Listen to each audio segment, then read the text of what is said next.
ਸੋ break ਤੋਂ ਬਾਅਦ ਇੱਕ ਵਾਰ ਫਿਰ ਸਵਾਗਤ ਹੈ ਪ੍ਰਵਾਸੀ ਟੀਵੀ ਦੇਖ ਰਹੇ ਸਾਰੇ ਦਰਸ਼ਕਾਂ ਦਾ। ਸੋ ਆਪਾਂ ਗੱਲ ਕਰ ਰਹੇ ਸੀ ਕਿ ਨੈਸ਼ਨਲ ਇਨਵੈਸਟੀਗੇਸ਼ਨ ਏਜੰਸੀ ਭਾਰਤ ਦੀ ਜਿਹੜੀ ਇੱਕ ਬੜੀ ਮਹੱਤਵਪੂਰਨ ਏਜੰਸੀ ਹੈ, ਉਸ ਵੱਲੋਂ ਬਹੁਤ ਸਾਰੇ ਜਿਹੜੇ ਲੋਕਾਂ ਨੂੰ ਨੋਟਿਸ ਭੇਜੇ ਜਾ ਰਹੇ ਨੇ ਪੰਜਾਬ ਨਾਲ ਸੰਬੰਧਿਤ ਖਾਸ ਤੌਰ 'ਤੇ ਲੋਕਾਂ ਨੂੰ। ਔਰ ਜੋ ਨੋਟਿਸ ਆ ਉਹਨਾਂ ਦੇ ਵਿੱਚ ਇਹੀ ਕਿਹਾ ਜਾ ਰਿਹਾ ਕਿ ਉਹ ਨੋਟਿਸਾਂ ਦੇ ਵਿੱਚ ਉਹਨਾਂ ਨੂੰ ਸੰਮਨ ਕੀਤਾ ਜਾ ਰਿਹਾ, ਬੁਲਾਇਆ ਜਾ ਰਿਹਾ ਉਹਨਾਂ ਦੇ ਦਿੱਲੀ ਸਥਿਤ ਦਫ਼ਤਰ ਦੇ ਵਿੱਚ। ਸੋ ਆਪਾਂ ਜਾਣਦੇ ਹਾਂ ਕਿ ਜਿਹੜੀਆਂ ਸਰਕਾਰਾਂ ਨੇ ਉਹ ਜਦੋਂ ਇਸ ਤਰ੍ਹਾਂ ਦੇ ਕੋਈ ਅੰਦੋਲਨ ਜਿਸ ਤੋਂ ਸਰਕਾਰਾਂ ਚਿੰਤਤ ਹੋ ਜਾਂਦੀਆਂ ਨੇ, ਉਹ ਸਰਕਾਰਾਂ ਨੂੰ ਲੱਗਦਾ ਹੈ ਕਿ ਅੰਦੋਲਨ 'ਤੇ ਸਾਡਾ ਕੋਈ ਕੰਟਰੋਲ ਨਹੀਂ ਹੈ ਔਰ ਉਹਨਾਂ ਦੇ ਲਈ ਖਤਰਨਾਕ ਬਣਦਾ ਜਾ ਰਿਹਾ ਹੈ, ਉਹਨਾਂ ਨੂੰ ਆਪਣੇ ਫੈਸਲੇ ਵਾਪਸ ਲੈਣੇ ਪੈ ਸਕਦੇ ਨੇ, ਉਦੋਂ ਸਰਕਾਰਾਂ ਕੁਝ ਏਜੰਸੀਆਂ ਦਾ ਆਪਣਾ ਪ੍ਰਯੋਗ ਕਰਦੀਆਂ ਨੇ। ਪਹਿਲਾਂ ਵੀ ਜੇਕਰ ਇਤਿਹਾਸ 'ਤੇ ਨਜ਼ਰ ਮਾਰੀਏ ਤਾਂ CBI ਦੀ ਜਿਹੜੀ ਏਜੰਸੀ ਹੈ ਭਾਰਤ ਦੀ, ਉਸ ਦਾ ਵੀ ਬੜਾ ਉਪਯੋਗ ਕੀਤਾ ਜਾਂਦਾ ਰਿਹਾ ਸਮੇਂ-ਸਮੇਂ ਦੀਆਂ ਸਰਕਾਰਾਂ ਵੱਲੋਂ। ਸੋ ਇਹਨੂੰ ਉਪਯੋਗ ਨਹੀਂ ਕਹਿ ਸਕਦੇ, ਇਹਨੂੰ ਤਾਂ ਆਪਾਂ ਦੁਰਉਪਯੋਗ ਹੀ ਕਹਿ ਸਕਦੇ ਹਾਂ, ਕਿਉਂਕਿ ਸਿਆਸੀ ਤੌਰ 'ਤੇ ਜਿਹੜੇ ਉਹਨਾਂ ਨੂੰ ਲੱਗਦੇ ਨੇ ਕਿ ਸਾਡੇ ਵਿਰੋਧੀ ਹੈ, ਉਹਨਾਂ ਨੂੰ ਦੱਬਣ ਦੇ ਲਈ ਸਰਕਾਰਾਂ ਇਹਨਾਂ ਏਜੰਸੀਆਂ ਨੂੰ ਯੂਜ਼ ਕਰਦੀਆਂ ਨੇ। ਉਹਨਾਂ ਦੇ ਵਿੱਚ ਸਿਆਸੀ ਦਖਲਅੰਦਾਜ਼ੀ ਹੁੰਦੀ ਹੈ, ਚਾਹੇ ਇਹ ਕਿਹਾ ਜਾਂਦਾ ਕਿ ਇਹਨਾਂ ਏਜੰਸੀਆਂ ਦੇ ਵਿੱਚ ਸਰਕਾਰ ਦੀ ਕੋਈ ਦਖਲਅੰਦਾਜ਼ੀ ਨਹੀਂ ਹੈ, ਇੰਡੀਪੈਂਡੈਂਟ ਨੇ। ਪਰ ਇਸ ਵੇਲੇ ਜਦੋਂ ਕਿਸਾਨ ਅੰਦੋਲਨ ਸਿਖਰਾਂ 'ਤੇ ਹੈ, ਉਸ ਵਕਤ ਨੂੰ ਹੀ ਇਹ ਨੋਟਿਸ ਭੇਜਣ ਲਈ ਵਰਤਿਆ ਜਾਣਾ, ਇਹ ਸ਼ੱਕ ਆਪਣੇ ਆਪ ਪੈਂਦਾ ਹੈ ਕਿ ਉਹਨਾਂ ਲੋਕਾਂ ਦੇ ਮਨ ਦੇ ਵਿੱਚ ਡਰ ਪੈਦਾ ਕਰਨ ਦੀ ਕੋਸ਼ਿਸ਼ ਕੀਤੀ ਜਾ ਰਹੀ ਹੈ। ਇਸ ਦੇ ਵਿੱਚ ਹਰਿਆਣੇ ਤੋਂ ਲੀਡਰ ਬਲਦੇਵ ਸਿੰਘ ਸਿਰਸਾ ਔਰ ਬਹੁਤ ਸਾਰੇ ਜਿਹੜੇ ਕਾਰਜਕਰਤਾ ਜਾਂ ਲੋਕ ਨੇ ਜਿਹੜੇ ਪੰਜਾਬ ਤੋਂ ਨੇ ਜੁੜੇ ਹੋਏ ਨੇ ਜਿਹੜੇ ਕਿਸਾਨ ਅੰਦੋਲਨ ਦੇ ਨਾਲ, ਉਹਨਾਂ ਨੂੰ ਵੀ ਨੋਟਿਸ ਦਿੱਤੇ ਗਏ, ਕਲਾਕਾਰਾਂ ਨੂੰ ਵੀ ਕਈਆਂ ਨੂੰ ਨੋਟਿਸ ਭੇਜੇ ਗਏ। ਸੋ ਇਹਨਾਂ ਨੋਟਿਸਾਂ ਦਾ ਜਿਹੜਾ ਬੜਾ ਸਖਤ ਨੋਟਿਸ ਲਿਆ ਹੈ ਕਿਸਾਨ ਯੂਨੀਅਨਾਂ ਨੇ ਵੀ, ਉਹਨਾਂ ਦੇ ਲੀਡਰਾਂ ਨੇ ਵੀ।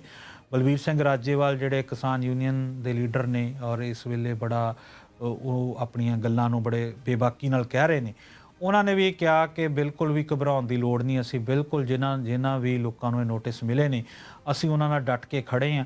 ਔਰ ਜਿਹੜੀ ਅਗਲੀ ਮੀਟਿੰਗ ਹੋਣ ਜਾ ਰਹੀ ਹੈ ਕਿਸਾਨ ਲੀਡਰਾਂ ਦੀ ਅਤੇ ਸਰਕਾਰ ਦੀ, ਸਰਕਾਰ ਦੇ ਮੰਤਰੀਆਂ ਦੀ, ਉਸ ਦੇ ਵਿੱਚ ਵੀ ਅਸੀਂ ਇਸ ਮੁੱਦੇ ਨੂੰ ਬਹੁਤ ਜ਼ੋਰ ਸ਼ੋਰ ਨਾਲ ਉਠਾਵਾਂਗੇ 19 ਜਨਵਰੀ ਦੀ ਮੀਟਿੰਗ ਦੇ ਵਿੱਚ। ਸੋ NIA ਦੇ ਵੱਲੋਂ ਇਹਨਾਂ ਸਮਨਾਂ ਦੇ ਵਿੱਚ ਇਹੀ ਕਿਹਾ ਜਾ ਰਿਹਾ ਹੈ ਕਿ ਤੁਸੀਂ ਸਾਡੇ ਦਿੱਲੀ ਦਫ਼ਤਰ ਦੇ ਵਿੱਚ ਆਓ, ਉੱਥੇ ਉਹਦਾ ਦੀ ਡੇਟ ਦਿੱਤੀ ਜਾ ਰਹੀ ਹੈ। ਸੋ ਇਸ ਦੇ ਲਈ ਜਿਹੜੇ ਲੋਕਾਂ ਨੂੰ ਨੋਟਿਸ ਮਿਲੇ ਨੇ, ਕੁਝ ਤਾਂ ਇਹ ਕਹਿ ਰਹੇ ਨੇ ਕਿ ਅਸੀਂ ਇਸ 'ਤੇ ਕੋਈ ਕਾਰਵਾਈ ਨਹੀਂ ਕਰਨੀ, ਅਤੇ ਕੁਝ ਜਿਹੜੇ ਉੱਥੇ ਜਾ ਰਹੇ ਨੇ ਉਹਨਾਂ ਨੂੰ ਇਹ ਲੱਗਦਾ ਹੈ ਕਿ ਇਸ ਦਾ ਜਿਹੜਾ ਕਾਨੂੰਨੀ ਤੌਰ 'ਤੇ ਉਹ ਨਾਲ ਰਿਪਲਾਈ ਜਵਾਬ ਬਣਾ ਕੇ ਲੈ ਕੇ ਜਾਣਗੇ, ਤਾਂ ਕਿ NIA ਵੱਲੋਂ ਇਹ ਜਿਹੜਾ ਨੋਟਿਸ ਦਿੱਤਾ ਗਿਆ ਹੈ ਇਸ ਨੂੰ ਬਿਲਕੁਲ ਕਾਊਂਟਰ ਕੀਤਾ ਜਾ ਸਕੇ। ਸੋ ਇਸ ਦੇ ਵਿੱਚ ਜ਼ਿਆਦਾਤਰ ਨੋਟਿਸ ਦੇ ਵਿੱਚ ਭਾਸ਼ਾ ਦੇ ਵਿੱਚ ਇਹ ਕਿਹਾ ਕਿ ਕੋਈ ਵਿਦੇਸ਼ੀ ਫੰਡ ਜਿਨ੍ਹਾਂ ਲੋਕਾਂ ਨੂੰ ਮਿਲ ਰਹੇ ਨੇ ਉਹਨਾਂ ਦੇ ਬਾਰੇ ਅਸੀਂ ਤੁਹਾਡੇ ਕੋਲ ਪੁੱਛਗਿੱਛ ਕਰਨੀ ਹੈ ਕਿ ਇਹ ਜਿਹੜੇ ਫੰਡ ਹੈ ਇਹ ਇਹਨਾਂ ਦੀ ਵਰਤੋਂ ਕਿੱਥੇ ਹੋ ਰਹੀ ਹੈ, ਕੋਈ ਦੇਸ਼ ਵਿਰੋਧੀ ਗਤੀਵਿਧੀਆਂ 'ਚ ਤਾਂ ਤੁਸੀਂ ਇਹਨਾਂ ਦੀ ਵਰਤੋਂ ਨਹੀਂ ਕਰ ਰਹੇ। ਸੋ ਇਸ ਤਰ੍ਹਾਂ ਦੀ ਭਾਸ਼ਾ ਉਹਨਾਂ ਵਿੱਚ ਜਿਹੜੀ ਬੋਲੀ ਗਈ। ਭਾਜਪਾ ਦੇ ਜਿਹੜੇ ਲੀਡਰ ਇਹ ਕਹਿ ਰਹੇ ਨੇ ਕਿ ਇਹਨਾਂ ਨੋਟਿਸਾਂ ਦਾ ਕੋਈ ਸਬੰਧ ਜਿਹੜਾ ਕਿਸਾਨ ਅੰਦੋਲਨ ਦੇ ਨਾਲ ਨਹੀਂ ਹੈ, ਪਰ ਲੋਕਾਂ ਦੇ ਸਾਹਮਣੇ ਜਿਹੜਾ ਸੱਚ ਉਹ ਸਾਫ਼ ਹੋ ਜਾਂਦਾ ਹੈ, ਸ਼ੀਸ਼ਾ ਲੋਕ ਦੇਖ ਲੈਂਦੇ ਨੇ ਕਿ ਕਿਹੜੀ ਗੱਲੋਂ ਇਸ ਸਮੇਂ 'ਤੇ ਹੀ ਇਹ ਨੋਟਿਸ ਦਿੱਤੇ ਜਾ ਰਹੇ ਨੇ। ਸੋ ਆਪਾਂ ਆਪਣੀ ਰਿਪੋਰਟ ਦੇ ਵਿੱਚ ਦੇਖਦੇ ਹਾਂ ਕਿ NIA ਦੇ ਇਹਨਾਂ ਨੋਟਿਸਾਂ ਦਾ ਜਿਹੜਾ ਕਿਸ ਤਰ੍ਹਾਂ ਦਾ ਪ੍ਰਤੀਕਰਮ ਲੋਕਾਂ ਵੱਲੋਂ ਤੇ ਕਿਸਾਨ ਲੀਡਰਾਂ ਵੱਲੋਂ ਹੋ ਰਿਹਾ ਹੈ। ਕਿਸਾਨੀ ਅੰਦੋਲਨ ਨੂੰ ਫਿੱਕਾ ਪਾਉਣ ਲਈ ਬਾਜਵਾ ਵੱਲੋਂ ਵਾਰ-ਵਾਰ ਨਵੀਂ ਕਾਢ ਕੱਢੀ ਜਾ ਰਹੀ ਹੈ। ਉੱਥੇ ਹੀ NIA ਕਿਸਾਨੀ ਸੰਘਰਸ਼ ਦੇ ਵਿੱਚ ਯੋਗਦਾਨ ਦੇਣ ਵਾਲਿਆਂ ਨੂੰ ਨੋਟਿਸ ਭੇਜ ਰਹੀ ਹੈ ਅਤੇ ਉਹਨਾਂ ਤੋਂ ਕਈ ਤਰ੍ਹਾਂ ਦੇ ਸਵਾਲ ਕੀਤੇ ਜਾਣ ਦੀ ਗੱਲ ਵੀ ਕੀਤੀ ਜਾ ਰਹੀ ਹੈ।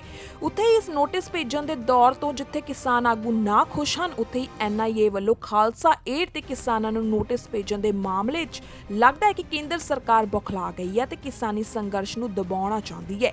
ਜ਼ਿਕਰਯੋਗ ਹੈ ਕਿ ਖਾਲਸਾ ਏਡ ਜਿਸ ਨੇ ਪੂਰੇ ਵਿਸ਼ਵ ਦੇ ਵਿੱਚ ਸੇਵਾ ਦੀ ਮਿਸਾਲ ਪੈਦਾ ਕੀਤੀ ਹੈ, ਉਸ ਨੂੰ ਵੀ ਨੋਟਿਸ ਭੇਜਣਾ ਇਹ ਸਾਬਿਤ ਕਰਦਾ ਹੈ ਕਿ ਕੇਂਦਰ ਸਰਕਾਰ ਕਿਸਾਨਾਂ ਦੇ ਅੰਦੋਲਨ ਨੂੰ ਦੇਖਦੇ ਹੋਏ ਪੂਰੀ ਤਰ੍ਹਾਂ ਨਾਲ ਬੌਖਲਾ ਗਈ ਹੈ ਅਤੇ ਅੰਦੋਲਨ ਦੇ ਵਿੱਚ ਵਿਘਨ ਪਾਉਣ ਦੀਆਂ ਤਮਾਮ ਕੋਸ਼ਿਸ਼ਾਂ ਕਰ ਰਹੀ ਹੈ। ਕਾਲੇ ਖੇਤੀ ਕਾਨੂੰਨਾਂ ਦੇ ਵਿਰੋਧ ਦੇ ਵਿੱਚ ਪਿਛਲੇ ਸਾਲ 26 ਨਵੰਬਰ ਤੋਂ ਹਜ਼ਾਰਾਂ ਕਿਸਾਨ ਦਿੱਲੀ ਦੀਆਂ ਸਰਹੱਦਾਂ ਤੇ ਵਿਰੋਧ ਪ੍ਰਦਰਸ਼ਨ ਕਰ ਰਹੇ ਨੇ। ਇਸ ਵਿਰੋਧ ਪ੍ਰਦਰਸ਼ਨ ਨੇ ਕਈ ਜਾਨਾਂ ਵੀ ਲੈ ਲਈਆਂ। ਦਿੱਲੀ ਸਰਹੱਦਾਂ ਤੇ ਹੁਣ ਤੱਕ ਪੰਜਾਬ ਦੇ 70 ਤੋਂ ਵੱਧ ਕਿਸਾਨਾਂ ਦੀਆਂ ਮੌਤਾਂ ਹੋ ਚੁੱਕੀਆਂ ਨੇ, ਜਿਨ੍ਹਾਂ ਵਿੱਚੋਂ ਕੁਝ ਦੀ ਮੌਤ ਦਿੱਲੀ ਦੇ ਬਾਰਡਰ ਸਿੰਘੂ ਅਤੇ ਟਿੱਕਰੀ ਤੇ ਹੋਈਆਂ ਨੇ।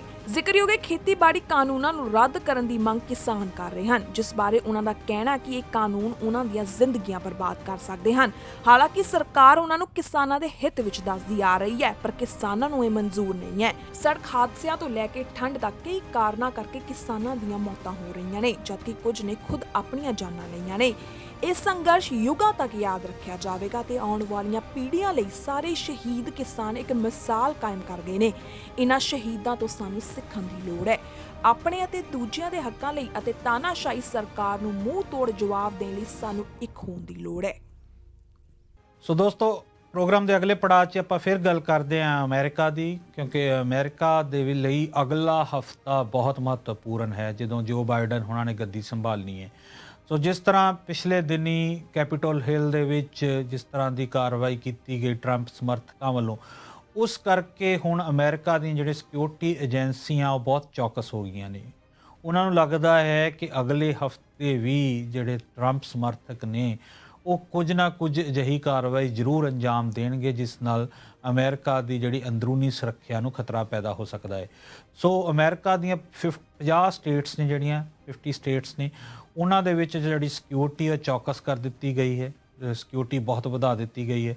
ਖਾਸ ਤੌਰ ਤੇ ਵਾਸ਼ਿੰਗਟਨ DC ਜਿਹੜੀ ਕੈਪੀਟਲ ਹੈ ਅਮਰੀਕਾ ਦੀ, ਔਰ ਜਿੱਥੇ ਜੋ ਬਾਈਡਨ ਉਹਨਾਂ ਨੇ ਸਹੁੰ ਚੱਕਣੀ ਹੈ, ਉੱਥੇ ਵੀ ਸਿਕਿਉਰਿਟੀ ਜਿਹੜੀ ਉਹ ਲਗਾਤਾਰ ਹੋਰ ਮੁਸਤੈਦ ਕੀਤੀ ਜਾ ਰਹੀ ਹੈ। ਅਮਰੀਕਾ ਦੀਆਂ ਜਿਹੜੀਆਂ ਸਿਕਿਉਰਿਟੀ ਏਜੰਸੀਜ਼ ਆ ਉਹ ਲਗਾਤਾਰ ਇਸ ਬਾਰੇ ਕੰਮ ਕਰ ਰਹੀਆਂ ਨੇ, ਔਰ ਜਿਹੜੇ ਉਹਨਾਂ ਦੇ ਜਵਾਨ ਨੇ ਉਹ ਇਸ ਬਾਰੇ ਆਪਣੀਆਂ ਡਿਊਟੀਜ਼ ਸੰਭਾਲ ਰਹੇ ਨੇ। ਸੋ ਇਸ ਦੇ ਵਿੱਚ ਜਿਹੜਾ ਜ਼ਿਆਦਾ ਖਤਰਾ ਇਹੀ ਬਣਦਾ ਹੈ ਕਿ ਜਿਹੜੀਆਂ ਵਾਈਟ ਸੁਪਰੇਮੈਸਿਸਟ ਗਰੁੱਪਸ ਨੇ ਉਹ ਐਕਟਿਵ ਹੋਏ ਨੇ ਉੱਥੇ ਅਮਰੀਕਾ ਦੇ ਵਿੱਚ, ਔਰ ਉਹ ਚਾਹੁੰਦੇ ਨੇ ਕਿ ਜੋ ਬਾਈਡਨ ਉਹਨਾਂ ਦੀ ਜਿਹੜੀ ਗੱਦੀ ਸੰਭਾਲਣ ਦੇ ਵੇਲੇ ਇਸ ਤਰ੍ਹਾਂ ਦਾ ਪ੍ਰਭਾਵ ਵਿਸ਼ਵ ਭਰ ਦੇ ਵਿੱਚ ਦਿੱਤਾ ਜਾਵੇ ਕਿ ਉੱਥੋਂ ਦੇ ਲੋਕ ਜਿਹੜੇ ਆ ਅਮਰੀਕਾ ਦੇ ਉਹ ਜੋ ਬਾਈਡਨ ਦੇ ਨਾਲ ਨਹੀਂ ਨੇ। ਔਰ ਜਿਸ ਤਰ੍ਹਾਂ ਟਰੰਪ ਹੁਣੀ ਲਗਾਤਾਰ ਇਲਜ਼ਾਮ ਲਗਾਉਂਦੇ ਰਹੇ ਨੇ ਕਿ ਇਹ ਜਿਹੜੀਆਂ ਇਲੈਕਸ਼ਨਸ ਨੇ ਇਹਨਾਂ ਦੇ ਵਿੱਚ ਫਰਾਡ ਹੋਇਆ ਹੈ ਔਰ ਕੋਈ ਨਾ ਕੋਈ ਜਿਹੜੀ ਧੋਖਾਧੜੀ ਹੋਈ ਹੈ, ਉਹ ਲੋਕਾਂ ਦੇ ਸਾਹਮਣੇ ਇਹ ਦਿਖਾਉਣਾ ਚਾਹੁੰਦੇ ਨੇ ਟਰੰਪ ਸਮਰਥਕ ਕਿ ਜਿਹੜੇ ਉਹਨਾਂ ਦੇ ਲੀਡਰ ਨੇ ਉਹਨਾਂ ਦੀ ਗੱਲ ਸੱਚੀ ਹੈ। ਲੋਕ ਜਿਹੜੇ ਉਹ ਜੋ ਬਾਈਡਨ ਦੇ ਖਿਲਾਫ ਨੇ, ਇਸ ਕਰਕੇ ਇਸ ਤਰ੍ਹਾਂ ਦਾ ਖਦਸ਼ਾ ਬਣਿਆ ਹੋਇਆ ਹੈ। ਸੋ ਦੋਸਤੋ, ਜਦੋਂ ਆਪਾਂ ਗੱਲ ਕਰਦੇ ਹਾਂ ਕਿ ਕਿਤੇ ਵੀ ਜਿਹੜੀ ਰਾਜਨੀਤਿਕ ਉਥਲ-ਪੁਥਲ ਜਦੋਂ ਵੀ ਕਿਸੇ ਦੇਸ਼ 'ਚ ਹੁੰਦੀ ਹੈ ਤਾਂ ਉਹ ਦੇਸ਼ ਦੀ ਉਥਲ-ਪੁਥਲ ਨੂੰ ਵਿਸ਼ਵ ਨੋਟਿਸ ਕਰਦਾ ਹੈ, ਔਰ ਸਭ ਤੋਂ ਵੱਧ ਤਾਂ ਇਸ ਨੂੰ ਨੋਟਿਸ ਅਮਰੀਕਾ ਹੀ ਕਰਦਾ ਰਿਹਾ। ਕਿਸੇ ਵੀ ਦੁਨੀਆ ਦੇ ਕਿਸੇ ਵੀ ਦੇਸ਼ 'ਚ ਕੋਈ ਵੀ ਇਸ ਤਰ੍ਹਾਂ ਦੀ ਗਤੀਵਿਧੀ ਹੁੰਦੀ ਹੈ ਤਾਂ ਅਮਰੀਕਨ ਲੀਡਰਾਂ ਵੱਲੋਂ ਉਹਦੇ ਲਈ ਬਿਆਨ ਆਉਂਦੇ ਰਹੇ ਨੇ, ਔਰ ਅਮਰੀਕਾ ਦੀ ਆਰਮੀ ਉੱਥੇ ਕਾਰਵਾਈਆਂ ਵੀ ਕਰਦੀ ਰਹੀ ਹੈ। ਪਰ ਇਸ ਵੇਲੇ ਸਥਿਤੀ ਬੜੀ ਉਲਟੀ ਬਣੀ ਹੋਈ ਹੈ। ਅਮਰੀਕਾ ਦੇ ਉੱਤੇ ਸਾਰੀ ਦੁਨੀਆ ਦੀਆਂ ਨਜ਼ਰਾਂ ਲੱਗੀਆਂ ਹੋਈਆਂ ਨੇ ਕਿ ਅਮਰੀਕਾ ਦੇ ਵਿੱਚ ਕਿਸ ਤਰ੍ਹਾਂ ਦੀਆਂ ਗਤੀਵਿਧੀਆਂ ਚੱਲ ਰਹੀਆਂ ਨੇ, ਔਰ ਰਾਜਨੀਤਿਕ ਤੌਰ ਤੇ ਅਮਰੀਕਾ ਦੀ ਹਲਚਲ ਜੋ ਹੋ ਰਹੀ ਹੈ ਅਮਰੀਕਾ ਦੇ ਵਿੱਚ, ਉਸ ਨੂੰ ਲੋਕੀ ਦੇਖ ਰਹੇ ਨੇ। ਸੋ ਜੋ ਬਾਈਡਨ ਹੁਣਾਂ ਦਾ ਆਉਣ ਵਾਲਾ ਕਾਰਜਕਾਲ ਜਿਹੜਾ ਉਹ ਇੰਨਾ ਸੌਖਾ ਨਹੀਂ ਹੈ। ਜਿੱਥੇ ਕਿ ਅਮਰੀਕਾ ਆਪਣੇ ਆਪ ਨੂੰ ਵਿਸ਼ਵ ਦਾ ਥਾਣੇਦਾਰ ਮੰਨਦਾ ਹੈ ਔਰ ਵਿਸ਼ਵ ਦੀਆਂ ਸਾਰੀਆਂ ਦੇਸ਼ਾਂ ਦੇ ਉੱਤੇ ਕੋਈ ਵੀ ਜਿਹੜੇ ਅੰਤਰਿੰਗ ਸੰਬੰਧ ਹੁੰਦੇ ਨੇ, ਦੇਸ਼ਾਂ ਦੇ ਆਪਸ ਦੇ ਸੰਬੰਧ ਹੁੰਦੇ ਨੇ, ਉੱਥੇ ਵੀ ਦਖਲਅੰਦਾਜ਼ੀ ਕਰਦਾ ਰਿਹਾ ਹੈ। ਉੱਥੇ ਇਸ ਕਾਰਜਕਾਲ 'ਚ ਇਹ ਕਿਆਸਰਾਈਆਂ ਲਗਾਈਆਂ ਜਾ ਰਹੀਆਂ ਨੇ ਕਿ ਜੋ ਬਾਈਡਨ ਹੁਣਾਂ ਦਾ ਕਾਫੀ ਸਮਾਂ ਤਾਂ ਅਮਰੀਕਾ ਦੀ ਜਿਹੜੀ ਅੰਦਰੂਨੀ ਹਾਲਾਤ ਨੂੰ ਠੀਕ ਕਰਨ 'ਤੇ ਲੱਗ ਜਾਏਗਾ, ਕਿਉਂਕਿ ਕਈ ਇਸ ਤਰ੍ਹਾਂ ਦੇ ਗਰੁੱਪ ਹੁਣ ਅਮਰੀਕਾ ਦੇ ਵਿੱਚ ਉੱਠ ਚੁੱਕੇ ਨੇ ਜਿਨ੍ਹਾਂ ਨੂੰ ਕੰਟਰੋਲ ਕਰਨ ਦੇ ਲਈ ਹੀ ਉਹਨਾਂ ਨੂੰ ਬਹੁਤ ਸਾਰੇ ਯਤਨ ਕਰਨੇ ਪੈਣਗੇ। ਸੋ ਆਪਣੀ ਇਸ ਰਿਪੋਰਟ ਦੇ ਵਿੱਚ ਆਪਾਂ ਦੇਖਦੇ ਹਾਂ ਕਿ ਕਿਸ ਤਰ੍ਹਾਂ ਅਮਰੀਕਾ ਦੇ ਅੰਦਰ ਜਿਹੜੀ ਹਲਚਲ ਚੱਲ ਰਹੀ ਹੈ ਔਰ ਜਿਹੜੇ ਸਿਕਿਉਰਿਟੀ ਦੇ ਇੰਤਜ਼ਾਮ ਕੀਤੇ ਜਾ ਰਹੇ ਨੇ। ਰਾਸ਼ਟਰਪਤੀ ਚੁਣੇ ਗਏ ਜੋ ਬਾਈਡਨ ਦੇ ਸਹੁੰ ਚੁੱਕ ਸਮਾਗਮ ਨੂੰ ਦੇਖਦਿਆਂ ਸੁਰੱਖਿਆ ਬਲਾਂ ਵੱਲੋਂ ਪੁਖਤਾ ਇੰਤਜ਼ਾਮ ਕੀਤੇ ਜਾ ਰਹੇ ਨੇ। ਇਸ ਸੰਬੰਧੀ ਨੈਸ਼ਨਲ ਗਾਰਡ ਬਿਊਰੋ ਨੇ ਜਾਣਕਾਰੀ ਦਿੰਦਿਆਂ ਦੱਸਿਆ ਕਿ ਇਸ ਸਮਾਰੋਹ ਦੀ ਸੁਰੱਖਿਆ ਦੇ ਮੰਤਵ ਨਾਲ 25,000 ਨੈਸ਼ਨਲ ਗਾਰਡ ਮੈਂਬਰਾਂ ਨੂੰ ਅਧਿਕਾਰਿਤ ਕੀਤਾ ਗਿਆ ਹੈ ਅਤੇ ਸਮਾਰੋਹ ਲਈ ਖੇਤਰ ਦੇ ਹਰ ਰਾਜ, ਪ੍ਰਦੇਸ਼ ਅਤੇ ਜ਼ਿਲ੍ਹਾ ਵਿੱਚ ਰਾਸ਼ਟਰੀ ਗਾਰਡ ਸੈਨਿਕ ਬਲ ਆਪਣੀਆਂ ਸੁਰੱਖਿਆ ਸੇਵਾਵਾਂ ਦੇਣਗੇ। ਅਗਲੇ ਵੀਰਵਾਰ ਤੱਕ ਵਾਸ਼ਿੰਗਟਨ ਵਿੱਚ 1 ਦਰਜਨ ਤੋਂ ਵੱਧ ਰਾਜਾਂ ਅਤੇ DC ਨੈਸ਼ਨਲ ਗਾਰਡ ਤੋਂ 7,000 ਗਾਰਡ ਮੈਂਬਰ ਤਾਇਨਾਤ ਕਰ ਦਿੱਤੇ ਜਾਣਗੇ ਅਤੇ ਇਹ ਗਿਣਤੀ ਅਗਲੇ ਕੁਝ ਦਿਨਾਂ ਤੱਕ 3 ਗੁਣਾ ਜ਼ਿਆਦਾ ਹੋ ਜਾਵੇਗੀ। ਪਿਛਲੇ ਹਫਤੇ US ਕੈਪੀਟਲ ਵਿੱਚ ਹੋਈ ਜਾਨਲੇਵਾ ਬਗਾਵਤ ਤੋਂ ਬਾਅਦ ਇਸ ਸਮਾਗਮ ਲਈ ਵੀ ਖਤਰਾ ਪੈਦਾ ਹੋ ਗਿਆ ਹੈ ਅਤੇ FBI ਨੂੰ ਮਿਲੀ ਜਾਣਕਾਰੀ ਅਨੁਸਾਰ ਬਾਈਡਨ ਦੇ ਸਹੁੰ ਚੁੱਕ ਸਮਾਗਮ ਦੇ ਦਿਨਾਂ ਵਿੱਚ ਦੇਸ਼ ਦੀ ਰਾਜਧਾਨੀ ਵਾਸ਼ਿੰਗਟਨ ਵਿੱਚ ਹਥਿਆਰਬੰਦ ਵਿਰੋਧ ਪ੍ਰਦਰਸ਼ਨ ਦੀ ਯੋਜਨਾ ਬਣਾ ਰਹੇ ਨੇ। ਸੁਰੱਖਿਆ ਕਾਰਨਾਂ ਕਰਕੇ ਦੇਸ਼ ਦੀਆਂ ਪ੍ਰਮੁੱਖ 에ਅਰਲਾਈਨਸ ਅਤੇ ਹਵਾਈ ਅੱਡੇ ਅਗਲੇ ਹਫ਼ਤੇ ਰਾਸ਼ਟਰਪਤੀ 100 ਸਮਾਰੋਹ ਤੋਂ ਪਹਿਲਾਂ ਸੁਰੱਖਿਆ ਵਧਾ ਰਹੇ ਨੇ। ਇਸ ਸੰਬੰਧੀ ਡੈਲਟਾ ਅਤੇ ਹੋਰ ਪ੍ਰਮੁੱਖ 에ਅਰ ਕੰਪਨੀਆਂ ਨੇ ਪੁਸ਼ਟੀ ਕੀਤੀ ਹੈ ਕਿ ਉਹਨਾਂ ਦੁਆਰਾ ਵਾਸ਼ਿੰਗਟਨ ਜਾਣ ਵਾਲੇ ਯਾਤਰੀਆਂ ਦੇ ਬੈਗਾਂ ਵਿੱਚ ਬੰਦੂਕਾਂ ਰੱਖਣ ਤੇ ਪਾਬੰਦੀ ਲਗਾਈ ਜਾਵੇਗੀ। ਇਹ ਪਾਬੰਦੀਆਂ ਸ਼ਨੀਵਾਰ ਤੋਂ ਸ਼ੁਰੂ ਹੋ ਕੇ 23 ਜਨਵਰੀ ਤੱਕ ਲਾਗੂ ਹੋਣਗੀਆਂ। ਅਮਰੀਕਾ ਵਿੱਚ ਫੈਡਰਲ ਕਾਨੂੰਨ ਯਾਤਰੀਆਂ ਨੂੰ ਚੈੱਕ ਕੀਤੇ ਸਮਾਨ ਵਿੱਚ ਅਨਲੋਡ ਅਤੇ ਲੌਕ ਕੀਤੀਆਂ ਬੰਦੂਕਾਂ ਨੂੰ ਬੰਦ ਕਰਕੇ ਪਾਉਣ ਦੀ ਆਗਿਆ ਦਿੰਦਾ ਹੈ।